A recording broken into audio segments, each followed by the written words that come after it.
UP और उत्तराखंड की खबरों के लिए एबीपी गंगा को सब्सक्राइब करें और बेल आइकन दबाएं। अब खबर बड़ी है। बदन सिंह बद्दो पर कार्रवाई के मामले से जुड़ी हुई सबसे बड़ी खबर। बदन सिंह बद्दो को कुर्की से सरकार के नुमाइंदे बचा रहे थे। जी हां, इस वाक्य को आप ध्यान से सुनिए।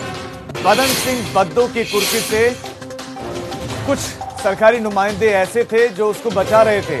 सरकार के नुमाइंदे, निगम अधिकारियों ने आलीशान घर को 4 दीवारी बताया, यानी कि जो आलीशान बंगला था उसको 4 दीवारी बताया गया निगम के अधिकारियों की तरफ से। निगम ने हाउस टैक्स, जल और सीवर की वसूली भी नहीं की, यानी कि हाउस टैक्स नहीं लिया गया, न जल न सीवर की पैसे की वसूली की गई।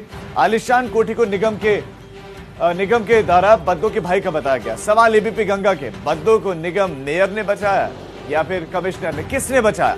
निगम के जिम्मेदार अधिकारियों पर कार्रवाई होगी कब तक खुलेआम घूमते रहेंगे जिम्मेदार अधिकारी? सीधा रुख करते हैं हमारे संवाददाता बलराम पांडे का। बलराम, आप लंबे समय से उसके कृत्यों को दिखाते आए हैं, हम लोग सवाल उठाते आए हैं, जो ये सबसे बड़ा खुलासा हुआ है। अब सवाल ये है कि क्या जांच होगी? जिस अधिकारी ने साइन किया और ये कहा कि ये तो बंगला नहीं, ये 4 दीवारी थी, वो अधिकारी क्या सलाखों के पीछे पहुंचेगा?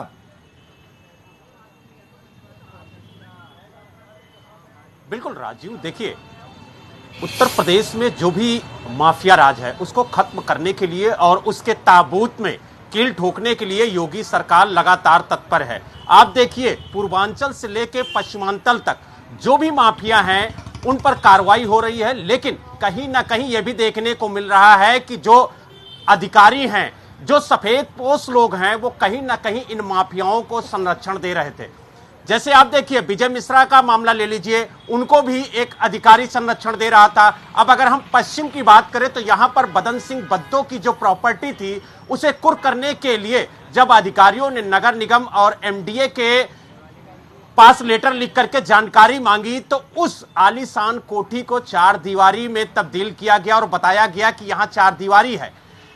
एक तरफ जहां कुर्की के कार्रवाई पर कहीं ना कहीं अवरोध लगे और दूसरी तरफ सरकार को रेवेन्यू का भी चोट दिया गया, क्योंकि अगर 4 दीवारी है तो वहां पर मकान निर्माण नहीं है, इसलिए ना उनसे हाउस टैक्स लिया गया, ना ही सीवर और पानी का टैक्स लिया गया। जबकि जब कुर्क की हुई है तो वहां पर 7 आलीशान कमरे बने हुए थे, 5-5 टॉयलेट थे और ये सारे सवाल उठेंगे, लेकिन सवाल ये बचाया किसने? की जो बहन है वो और उनकी, क्या कमिश्नर ने बचाया या मेयर ने बचाया? किसने बचाया? क्योंकि छोटे अधिकारियों की बस का नहीं है।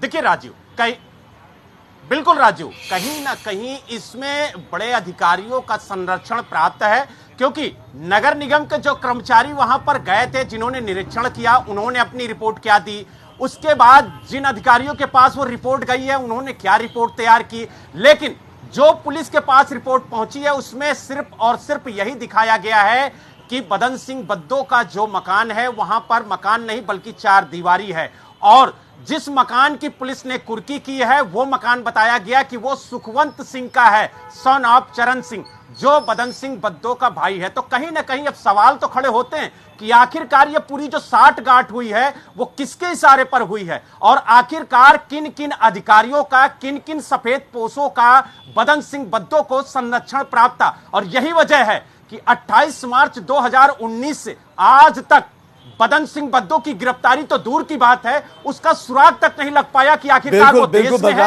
या फिर विदेश में। नहीं लग पाया है, वो फरार चल रहा है। निगम के अधिकारी उसके घर को बता रहे हैं कि नहीं वो 4 दीवारी थी। सवाल तो उठेंगे। आपका बलराम इस तमाम जानकारी के लिए शुक्रिया। पहला सवाल तो ये कि बदन सिंह बद्दो फरार हुआ, उसकी गिरफ्तारी कब? दूसरा,